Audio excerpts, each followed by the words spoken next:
Setelah beberapa bulan berlalu sejak kepergian kakek, Raffi mulai merasakan sebuah perubahan dalam dirinya.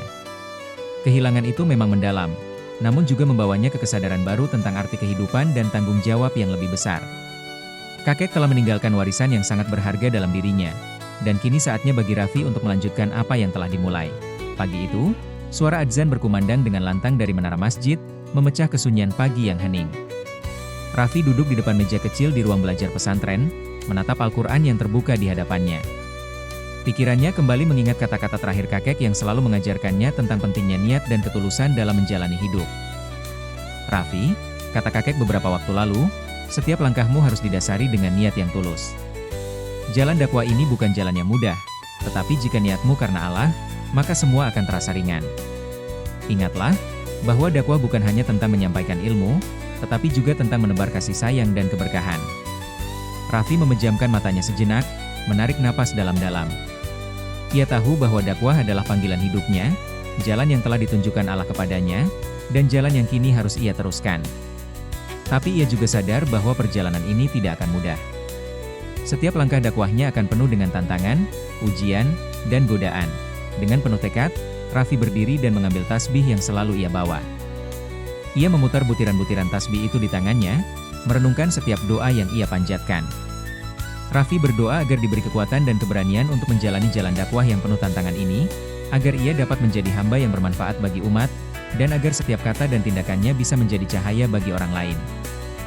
Hari itu, Raffi memutuskan untuk memulai perjalanannya sebagai mubalik, menyebarkan ilmu yang telah ia pelajari selama bertahun-tahun di pesantren. Ia tahu bahwa jalan dakwah yang akan dilaluinya penuh dengan rintangan, namun hatinya yakin bahwa Allah akan selalu bersamanya. Beberapa minggu kemudian, Raffi diundang untuk mengisi ceramah di sebuah pesantren yang terletak di luar kota.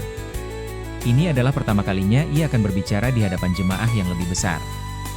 Meskipun hatinya berdebar, Raffi merasa bahwa ini adalah langkah pertama yang harus ia ambil dalam menjalani jalan dakwah yang sesungguhnya. Sesampainya di pesantren yang dimaksud, Raffi disambut oleh para pengurus pesantren dan santri yang sangat antusias. Setelah istirahat sejenak, ia pun dipersilakan untuk memberikan ceramah di depan para santri dan jamaah yang sudah menunggu. Raffi merasa gugup, tetapi ia tahu bahwa ini adalah saat yang telah ia tunggu-tunggu. Di depan mimbar, Raffi mulai membuka ceramahnya dengan doa, memohon agar Allah memberikan petunjuk dan kekuatan untuk menyampaikan pesan yang baik. Setelah itu, dengan suara yang masih sedikit bergetar, ia mulai berbicara. "Saudaraku," ucapnya, "dakwah adalah sebuah perjalanan panjang yang penuh dengan ujian. Tetapi sesungguhnya, dakwah bukan hanya tentang ilmu yang kita sampaikan, melainkan tentang bagaimana kita bisa menumbuhkan cinta dan keimanan di hati orang lain. Dakwah adalah tentang menebar kasih sayang, memberikan cahaya bagi mereka yang berada dalam kegelapan." Raffi melanjutkan dengan bercerita tentang perjalanan hidupnya, tentang bagaimana ia tumbuh di pesantren, kehilangan orang tuanya, dan akhirnya menemukan jalan dakwah yang penuh berkah. Ia berbicara dengan penuh ketulusan, berharap dapat menyentuh hati para jamaah dan santri yang mendengarkan. Tidak ada yang lebih mulia selain menjalani hidup untuk Allah. Dan jika kita bisa membawa orang lain menuju Allah, itulah kebahagiaan sejati. Dakwah bukan tentang popularitas, bukan tentang menjadi terkenal, tetapi tentang bagaimana kita dapat membawa orang-orang lebih dekat dengannya. Setelah ceramah selesai, banyak di antara para santri yang datang menghampirinya. Mereka mengucapkan terima kasih atas nasihat yang begitu menyentuh hati. Beberapa di antara mereka bahkan meneteskan air mata, merasa tergerak untuk lebih mendalami ilmu agama dan mengamalkannya dalam kehidupan sehari-hari. Raffi merasa sangat bersyukur. Meskipun perjalanan dakwahnya baru saja dimulai, ia sudah merasakan betapa besar pengaruh yang bisa ia berikan kepada orang lain. Perasaan itu menguatkan hatinya dan membuatnya semakin yakin bahwa inilah jalan yang harus ia jalani. Ia tidak lagi ragu.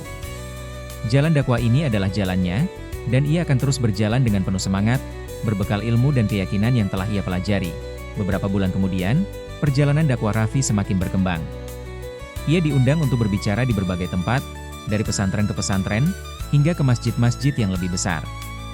Setiap kali ia berdiri di depan mimbar, hatinya semakin dipenuhi rasa syukur, karena ia tahu bahwa setiap langkahnya adalah bagian dari perjalanan yang lebih besar, perjalanan untuk menyebarkan kebaikan dan kebenaran. Namun, di balik semua itu, Raffi tetap menjaga niatnya. Ia tahu bahwa dakwah bukan untuk mencari pujian, bukan untuk mencari tempat di hati orang-orang, tetapi untuk mencari ridha Allah semata. Ia tetap mengingatkan dirinya sendiri, sebagaimana yang selalu diajarkan oleh kakek, bahwa dakwah adalah tentang memberi, bukan menerima. Pada suatu malam, setelah menyelesaikan ceramah di sebuah pesantren, Raffi duduk di ruangannya, menatap bulan yang bersinar terang di luar jendela. Ia merasa tenang, tetapi ada satu hal yang masih mengganjal di hatinya. Raffi merasa bahwa jalan dakwahnya ini baru saja dimulai, dan ia tidak bisa berhenti sekarang. Ia harus terus maju, terus belajar, dan terus menyebarkan ilmu yang bermanfaat bagi umat. Ya Allah, bisiknya dalam doa, jadikan aku hamba MU yang bisa bermanfaat bagi umat. Jauhkan aku dari kesombongan dan keinginan untuk dihargai. Tunjukkan aku jalan yang benar, dan jadikan setiap langkahku sebagai ibadah kepada MU. Dengan penuh tekad, Raffi melangkah ke depan, siap untuk melanjutkan jalan dakwah yang telah dimulai, membawa cahaya bagi dunia yang membutuhkan petunjuk.